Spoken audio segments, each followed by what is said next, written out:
La radio se oye y se ve. Conéctese con el Facebook Live de W Radio Colombia.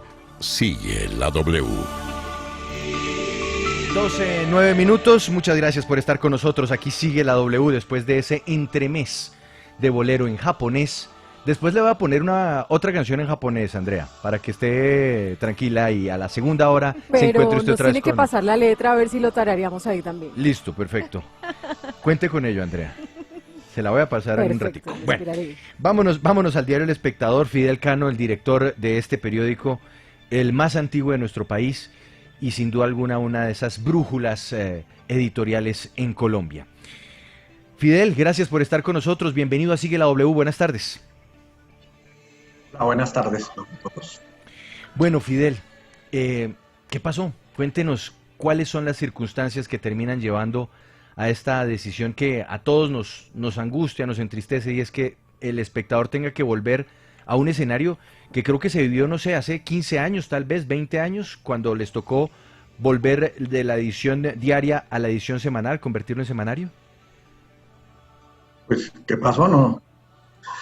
No sé si está enterado que estamos en una pandemia que le ha dado una crisis a la economía mundial y a la colombiana sin duda, y al mercado publicitario con mucha fuerza.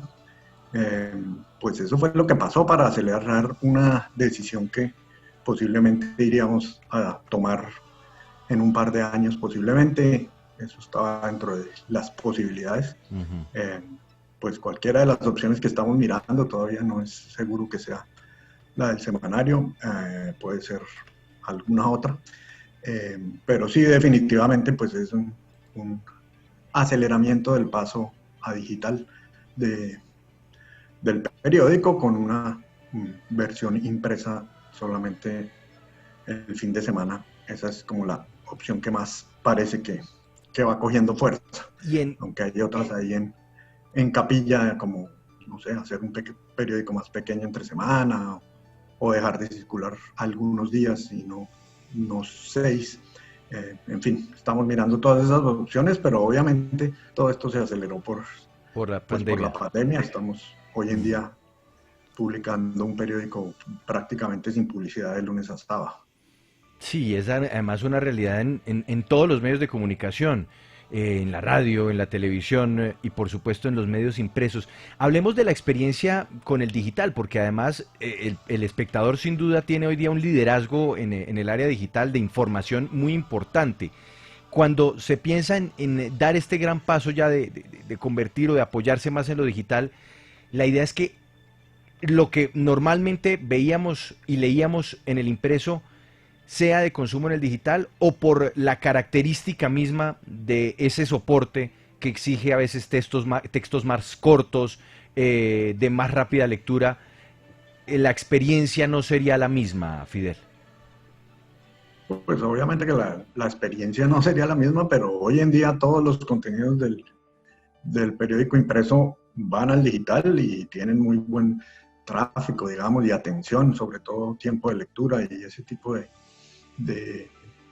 análisis, digamos, de métricas que se miran hoy en día. Pero sí, claro, la idea es mantener la fortaleza digital, que además pues creo que El Espectador dio pasos anticipados en esa dirección y estamos bastante fortalecidos allí. Incluso pues las suscripciones digitales nos metimos de primeros, a pesar de que creo que es el único país en el mundo en que el líder del mercado no es el que da el primer paso. Porque estamos convencidos de que el contenido que nosotros ofrecemos es bastante valioso y hay gente dispuesta a pagar por él. Y lo hemos demostrado en estos años de suscripciones digitales. No ha habido un mes en que no se vendan más suscripciones que el mes anterior. Y ahora durante la pandemia, pues esa también fue otra señal que hemos visto, y es que se duplicaron las ventas que traíamos mes a mes durante estos meses de pandemia, de manera que creo que hay unas señales muy claras de para dónde va el futuro de los medios, y que bueno, la pandemia obviamente nos acelera tomar decisiones rápidas y ágiles, como lo ha hecho El Espectador en los últimos tiempos, para pensar en tener un futuro más sólido. Sí, Fidel, el consumo digital, como usted lo dice, está creciendo, y esto se ha visto no solo en Colombia, sino en todo el mundo. ¿Usted cree que las ediciones impresas ya están llamadas a desaparecer? ¿Cree que ya es momento de quedarnos solamente en lo digital? Pues esa es una discusión muy grande que hemos tenido internamente en lo que estamos discutiendo para tomar esta decisión, y es si la normalidad volverá y el impreso, digamos, esas platas que no están llegando hoy a un impreso diario, volverían después de la pandemia. Y yo, pues, obviamente que adivinar en estos tiempos o proyectar algo con alguna certeza en medio de esta crisis es muy difícil, pero yo creo que esas platas ya no volverán y que se están yendo al digital con mucha más fuerza.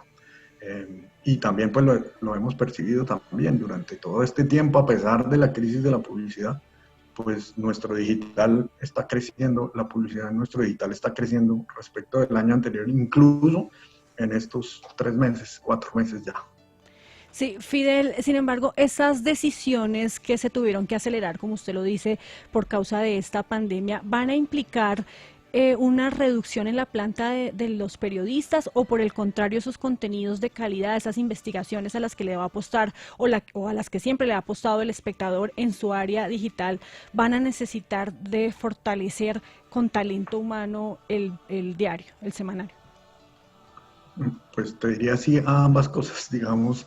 Evidentemente, pues el dejar de tener un periódico impreso durante 6 días, pues deja algunas funciones sin necesidad de hacerlas dentro del equipo, y posiblemente esa es la parte más dolorosa, digamos, de toda la visión optimista que yo tengo frente a cualquier decisión que tomemos ahorita hacia el futuro. Pues lo más doloroso es pensar que haya compañeros que puedan quedarse en la calle en medio de esta crisis, en este momento en que pues no hay nadie empleando gente. Obviamente que eso va a ser la decisión más difícil, y en parte eso es lo que nos frena un poco todavía a tratar de mirar otras opciones, pero evidentemente el equipo va a tener que tener una reducción. Incluso en el área de redacción pues también tendremos que dar nuestro aporte, pero de la segunda parte también te respondo que sí, es que por supuesto el periódico digital hay que fortalecerlo y tenemos que tener un equipo suficientemente bueno para entregar un producto suficientemente bueno que sea atractivo para todos esos suscriptores que queremos seguir aumentando en el mundo digital. Entonces, la respuesta es sí y sí. Fidel, hablemos de la apuesta digital que ha hecho El Espectador, que incluso ya en unos minutos vamos a entrevistar, por ejemplo, el tema de la crítica, de las investigaciones, de las columnas de opinión, de otros proyectos alternativos, por ejemplo, también donde el feminismo tiene cabida, han sido muy importantes para dar ese vuelco digital del Espectador que les ha funcionado muy bien. Háblenos acerca de esa apuesta y qué otras iniciativas ustedes estarían pensando, o cuál énfasis sobre todo quieren darle al espectador digital. Sí, cuando nosotros hace un par de años decidimos que íbamos a ser primero digitales, pues significó una gran transformación dentro de la redacción, primero para integrar totalmente la redacción para que fuera un solo equipo hablando en todas las plataformas por donde distribuimos nuestro contenido, pero también atrevernos a plantear nuevos formatos, nuevos relatos, nuevas maneras de presentar la información, por supuesto, obviamente, fieles al espectador y manteniendo, pues, por una parte el rigor, pero también los temas como el que dices, por ejemplo, del feminismo y la crítica, ese tipo de cosas que son muy afines a un periódico liberal como El Espectador. Y así han surgido proyectos muy exitosos que, por supuesto, nos aceleraron esa proyección digital dentro del periódico, dentro del mismo periódico. Un proyecto como La Puya o Las Igualadas, que han tenido tanto éxito, que tienen semejante audiencia tan grande de gente que jamás le hubiera atraído acercarse a un periódico llamado El Espectador con 133 años.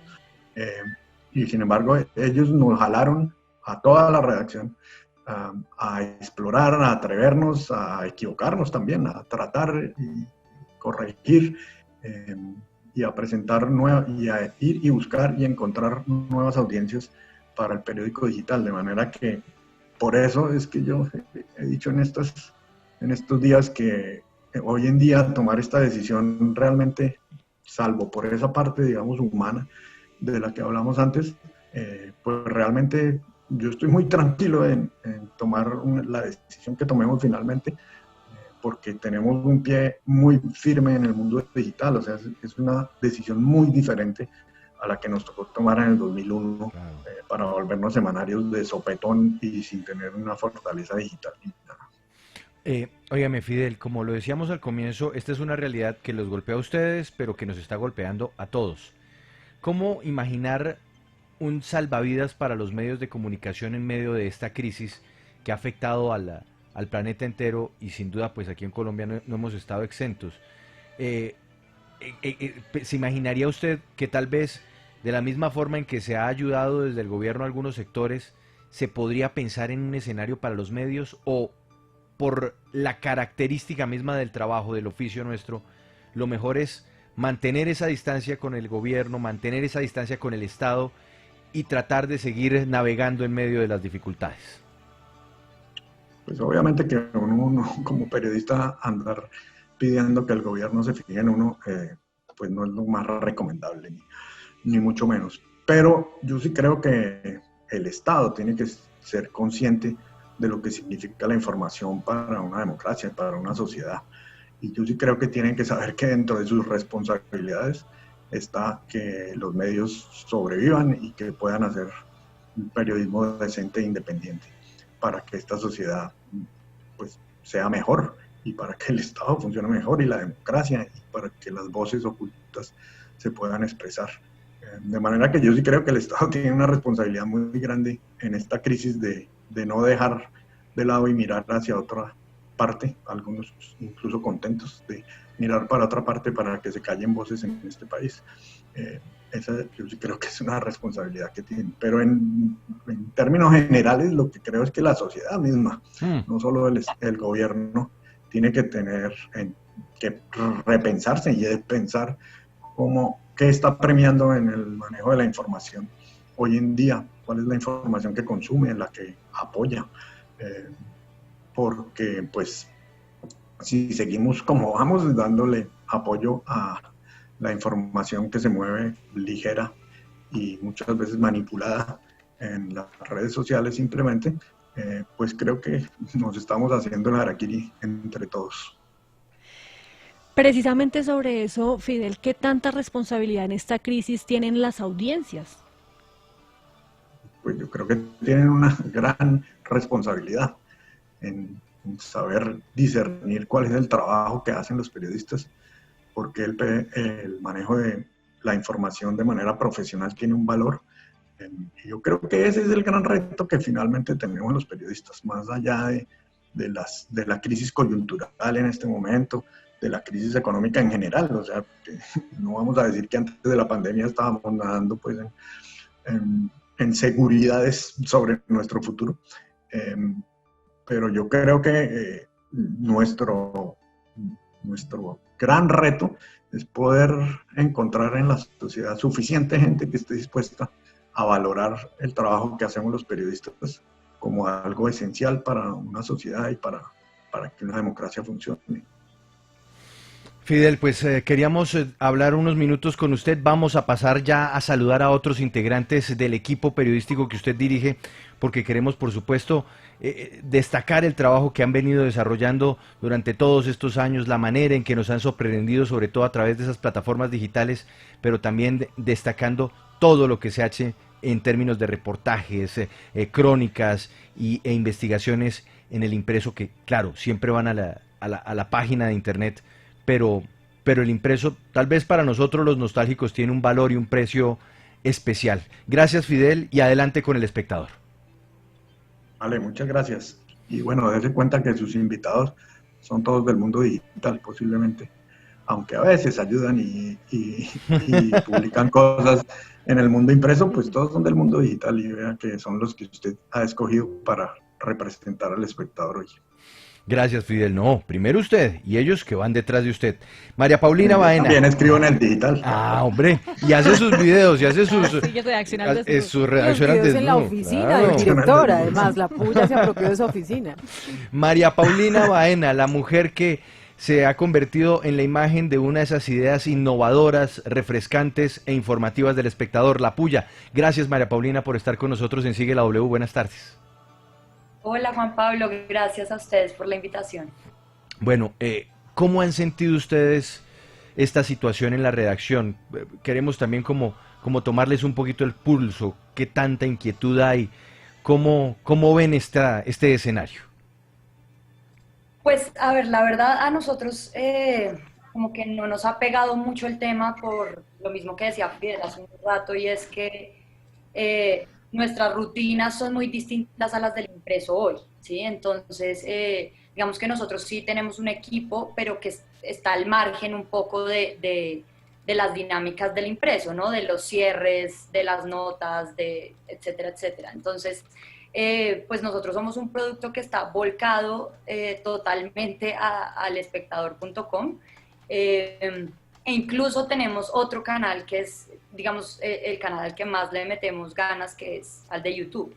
Entonces, pues aparte de darnos como tristeza la noticia y de sacudirnos, pues porque también hicimos parte de la redacción impresa pues por varios años,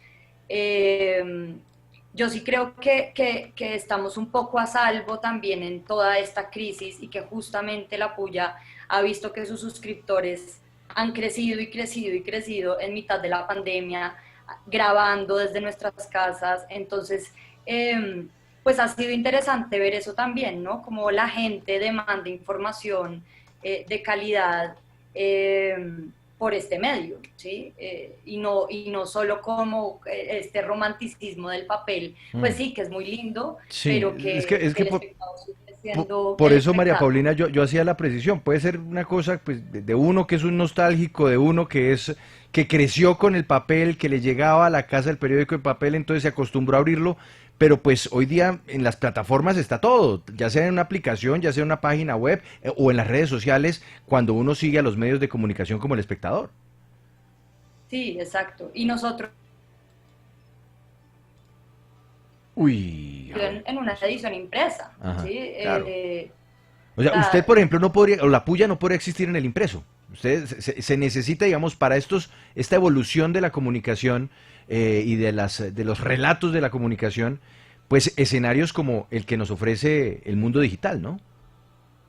De hecho, o sea, yo creo que un guión de La Puya podría ser una columna de opinión, ¿sí? Y podría fácilmente estar en un espacio, pues, no sé, como el que tiene Joir también, que está acá, o como cualquier otro columnista. Pero pues no es lo mismo. Parte de la idea de La Puya es toda la teatralidad, como todo el personaje que está detrás, pues el brío con el que comunica, ¿no? La fuerza, como esa propuesta también estética, en donde alguien ahorita decía que nos robamos la oficina de Fidel, y si es así.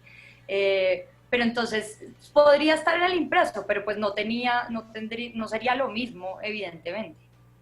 Sí, María Paulina, ahorita que hablábamos de educar a las audiencias, o más bien de la responsabilidad de las audiencias, yo quiero preguntarle si ustedes, que ya son expertos en este tema de contenidos digitales, creen que a las audiencias hay que darles ese contenido que uno en el argot periodístico dice que el contenido que vende, o si sí podemos educarlos y cambiarlos para que consuman un contenido de calidad.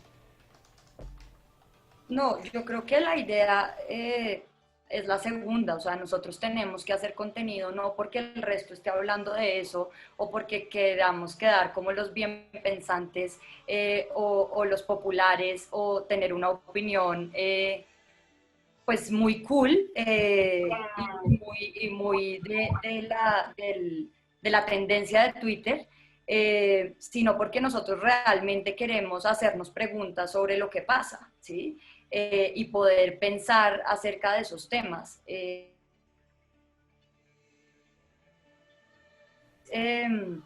La cuestión ahí es cómo abordar esos temas sin que sean aburridos, sin que sea la opinión que todo el mundo está lanzando al aire o la opinión fácil y de cafetería que uno ve en Twitter, sino cómo eso, pues cómo se hace periodismo con esas ideas que pueden parecer como las que están ahí rondando, ¿no? Entonces yo sí creo que es el cómo transmitir esa información y también hacer una investigación seria para que la gente crea en esa información, ¿no?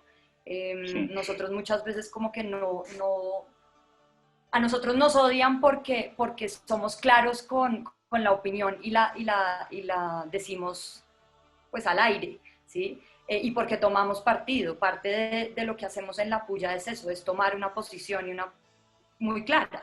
Entonces, al decirla, pues la gente nos odia o nos ama, pero al final saben que estamos siendo sinceros. Y yo creo que esa ha sido la postura de La Puya desde siempre, así no estén de acuerdo con nosotros y así muchos periodistas tampoco lo estén dentro de la redacción. El mismo Fidel a veces no está de acuerdo con nosotros, entonces yo creo que es sí, como formar pensamiento crítico también. Sí.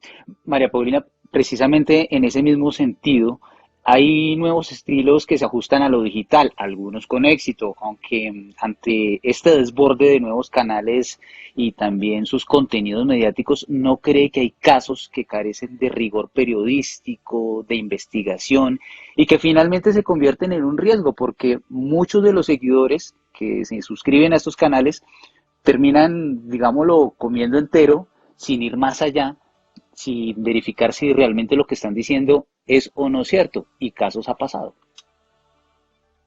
Pero, ¿como cuáles canales? Porque, pues, o sea, yo sé que eso suele pasar como en todo esto tan loco que es Internet y redes sociales, pero sí, no sé, ¿a qué te refieres Sí, puntualmente?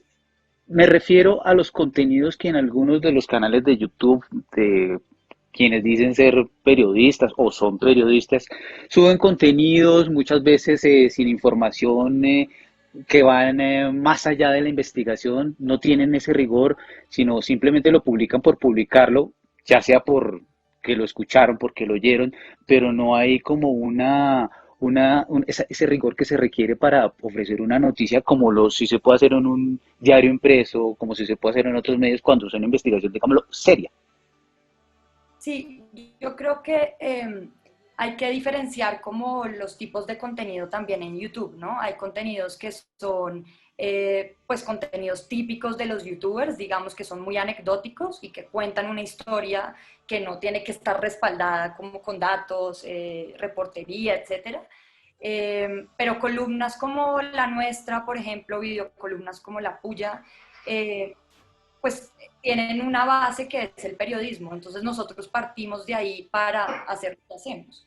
Y esto pues no es muy diferente a lo que hacen los reporteros en una sala de redacción o un periodista que tiene su columna. Y, y, y ahí hay que aprender cómo a diferenciar los formatos. Nosotros hacemos periodismo, sí, somos youtubers, pero la forma, digamos, nuestra siempre está en función del fondo y ese fondo es pues hacer periodismo de opinión. María Paulina, a usted, como integrante de la redacción del Espectador, ¿le preocupa que el periódico deje de circular en impreso? Sí me preocupa, claro, yo todavía creo que soy un poco romántica con el papel y me gusta tenerlo y me Ujú. gusta que llegue a la casa. Y además pasé por ahí y además sé, como decía Fidel, que hay un montón de preguntas de qué va a pasar. Ujú. Entonces, por ese lado me preocupa porque fui parte del impreso pues varios años, pero yo creo que las discusiones de hoy no están dadas en un periódico impreso. Y de hecho hoy vemos pues las suscripciones han crecido pues virtuales, que los suscriptores a las Igualadas y a La Puya también se han subido, que las discusiones en YouTube cada vez están pues más calientes y en Twitter y en Facebook. Entonces yo creo que las audiencias están cambiando todo el tiempo, se están refrescando y tal vez se están mudando a esa virtualidad. Entonces, por ese lado, pues yo no veo como que esto es el fin del espectador, no, de hecho, pues esta es como no sé, como reinterpretar un poco. Como una evolución de pronto. Sí, Una reinvención. los valores a los que siempre le ha apuntado el espectador, eso yo creo que no cambia mucho, no cambia de hecho. María Paulina, muchas gracias. Vamos a saludar a otros los integrantes de esta gran familia El Espectador, uno de esos columnistas que todos los fines de semana nos mantiene al borde de la silla cuando vamos a empezar a leer su escrito. Se trata de Yoir Ackerman. Y quiero arrancar, Yoir, saludándolo por supuesto, pero haciéndole la misma pregunta que le acabo de hacer a María Paulina. ¿El fin de un espectador impreso le preocupa, no le preocupa? O como dice María Paulina, esto es el paso que sigue. Hola, pues qué gusto saludarlos. Y la respuesta es sí, sí me preocupa muchísimo, sobre todo por la forma en la que esto ocurre. Si este fuera un paso que se estuviera dando o que estuviera dictando el director del medio, porque es la transición natural de los medios impresos hacia lo digital, pues sería un tema que tendría unas características y unas cualidades especiales. Al ser un tema reaccionario ante la crisis que nos ha dejado la pandemia, pues demuestra, uno, la fragilidad de los medios independientes, críticos y serios, como es El Espectador, ante situaciones como esta, y dos, pues que la coyuntura ha puesto en más posición de preocupación a ese tipo de medios como es El Espectador o como es Noticias 1 o como hay otros medios o la W misma que por sus posiciones muchas veces críticas frente al poder, frente a los gobiernos, pues terminan en estas situaciones un poco contra la pared. Habiendo dicho eso, no, pues estoy seguro, como dice María Paulina, y como dijo Fidel al inicio, pues a partir de esto siempre habrá una oportunidad, y creo que la oportunidad es la reinvención del periódico hacia todo este mundo digital que vienen dando con pasos tan certeros como La Puya, Las Igualadas, con otros ejercicios que vienen haciendo, que pues plantean pues esa mirada futurista de lo que es la realidad de los medios hoy en día. Precisamente sobre eso, Yoir, ya que no se trata de una transición natural, porque el mismo Fidel lo dijo, es una decisión que tocó acelerar. ¿Cómo se explica uno que un medio deba ser rescatado, si se puede decir así, cuando sus dueños son pues de unos grupos económicos tan importantes y tan poderosos en el país? Eso también ha pasado en otros medios de comunicación, en donde uno dice, ¿por qué están en crisis si los dueños son los banqueros y los empresarios más ricos de Colombia? Pues yo creo que por eso mismo, porque la crisis generalizada y les ha golpeado también a los personajes más poderosos y ricos de Colombia. Aunque El Espectador hace parte de uno de esos medios que hace parte de un conglomerado muy poderoso como es la familia del Grupo Santo Domingo, pues lo que siempre ha sido muy claro y muy evidente es que el Grupo Santo Domingo ha manejado esto de una manera muy distinta a la que otros grupos económicos han manejado sus medios, con una independencia completa. Digamos, cuando yo conocí a Alejandro Santodomingo en Nueva York, ni siquiera sabía que yo, como dijo acá en el programa, pues que yo escribía para el periódico del cual es el dueño y del cual aporta los recursos para que esto pase. Entonces, pues, ¿por qué está pasando? Porque, pues, para los ricos también lloran y también están sí, pero Yoir, pero es que esos ricos son dueños también de otros medios en esa misma casa, por ejemplo Caracol Televisión o Blue, y pues ellos no están en la misma crisis que está El Espectador, obviamente entendiendo que El Espectador es un periódico impreso, pero de todas formas podría en algún momento uno pensar que hay una presión por parte de algún sector para que El Espectador cierre. Yo no creería, no es la lectura que me llevo de la situación que estamos viviendo. me lleva a una lectura distinta de esos tres medios que usted menciona. Posiblemente el eslabón más frágil era El Espectador, siendo la marca que tiene 133 años en el mercado, siendo la marca que pues ha sido históricamente atacada por las mafias, por el narcotráfico, por las distintas clases de poder. Pues la situación económica del Espectador y la fragilidad que ha tenido en esa situación no es un misterio para nadie, y como dijo Fidel, pues venía antes de la pandemia. Entonces, son preguntas que habrá que hacerle a ellos, a los dueños de los medios, y pues que respondan por las decisiones que toman defendiendo su cartera y que pues afectan de alguna manera el mercado de la opinión y de la información en Colombia.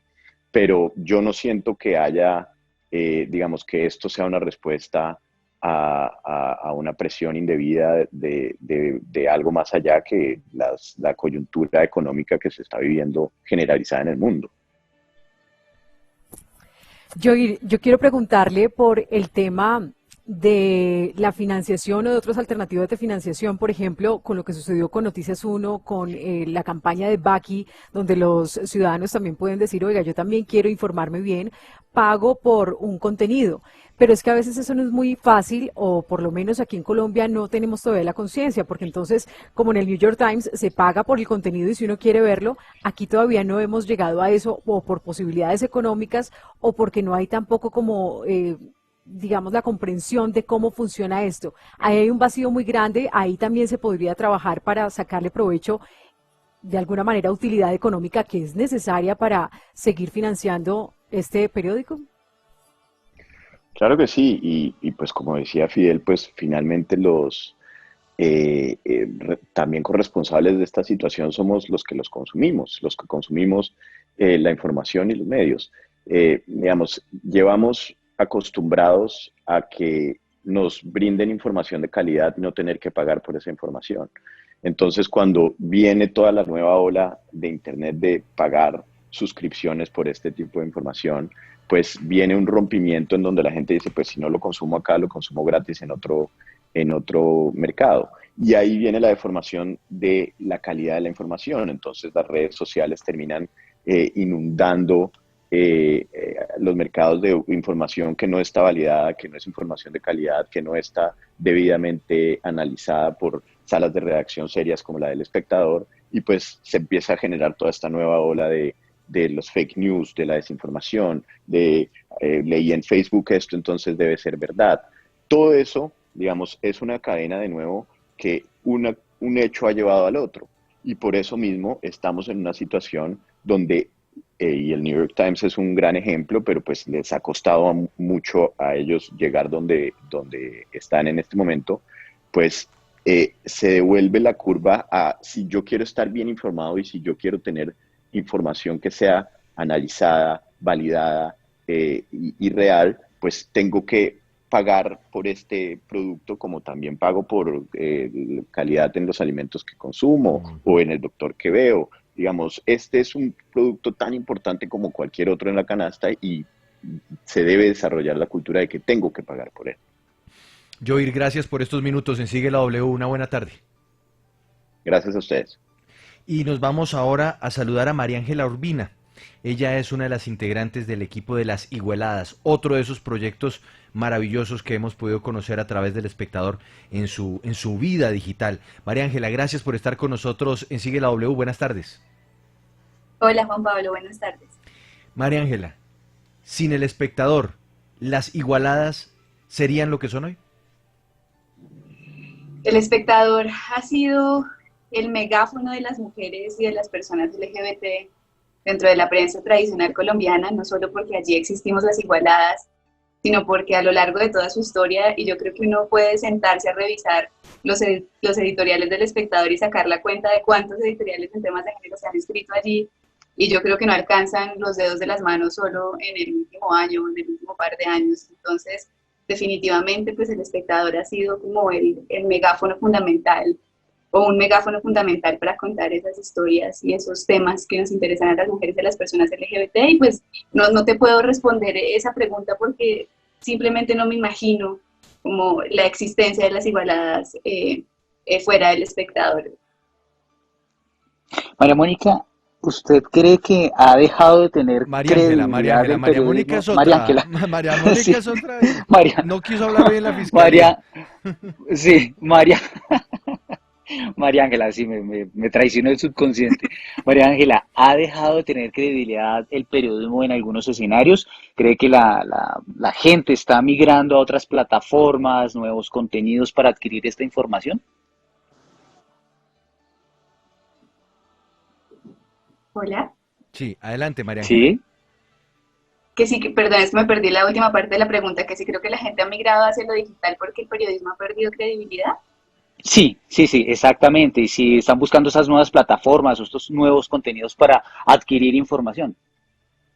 Yo creo que no solo es un asunto de credibilidad, sino de cercanía también, porque una cosa que he notado viajando con las igualadas, por ejemplo, a distintos colegios en Colombia y universidades, es que la audiencia celebra mucho saber que puede hablar allí con el periodista y contrapreguntarle por las cosas que viene en el video y sentirse identificada con esa persona que le habla. Y creo que eso también ha sido muy importante. Creo que además de la credibilidad de la que ya habló María Paulina y Fidel y también Yodira, hay una cosa muy importante que ofrecen estos nuevos formatos y es poderse acercar a la audiencia y decirle como vean, nos interesan estos temas, por ejemplo en nuestro caso, porque somos mujeres, porque también los hemos vivido y es bueno que tengamos una conversación sobre esto y esto hace parte de la agenda pública y por ejemplo la violencia contra las mujeres tiene que ser un asunto público, un asunto privado, sentémonos a conversar entre todas y tengamos una conversación tranquila y creo que ese nivel de cercanía también lo celebra mucho la audiencia que está ahí, que nos ve. Ahora entonces le hago la pregunta inversa, María Ángela. ¿Hasta dónde cree, y es además porque vi este comentario en nuestro Facebook Live, hasta dónde cree que manejar este tipo de contenidos, que para muchos son casi como delicados, como, uy, no me toque en ese escaparate esa porcelana, porque es que esa porcelana, si se rompe, hace un escándalo terrible? De pronto el espectador, por meterse en este tipo de discusiones, como los temas que ustedes manejan, pues terminó ganando adeptos, pero también ganándose una serie de malquerientes. Sí, yo a veces pienso que le damos dolores de cabeza a Fidel, pero también pienso que también es bueno preguntarse quién quiere uno como medio de comunicación que sea la gente que está ahí y la audiencia que uno tiene, ¿no? Por ejemplo, las igualadas tenemos un 70% de audiencia femenina, mujeres menores de 35 años, mujeres jóvenes que quieren conversar sobre estas cosas. También cada vez más nos siguen los hombres, pero sin duda son hombres sensibles, a los que les interesa cuestionarse la violencia, a los que les interesa cuestionarse las estructuras de la violencia que nos han hecho tanto daño a todos. Y yo creo que esa es la audiencia que el espectador está formando y creo que pues me gusta pensar que eso habla muy bien del espectador. María Ángela, pues mire, desde estos micrófonos nuestro deseo es que el trabajo siga, que el espectador en impreso o en digital nos siga informando, siga trayéndole productos innovadores como el suyo, como La Puya, columnas de peso como las de Yoir, o sencillamente nos siga mostrando un norte editorial como el que Fidel ha venido marcando desde hace ya tantos años, que para muchos es un ejemplo y sobre todo algo muy cercano a ese ideal de periodismo que tenemos en la cabeza. Gracias, María Ángela, por acompañarnos y adelante el espectador. Muchas gracias. Ya regresamos, sigue la W1247, Paola está aquí, a ver si me ayuda Jeffer mostrando a Paola de espaldas. Paola está mostrando, alistando el tablero porque en segundo les vamos a mostrar cuál va a ser el protocolo para la reapertura de restaurantes en unos pilotos que arrancarán el próximo fin de semana. Paola termina el tablero y volvemos, sigue la W.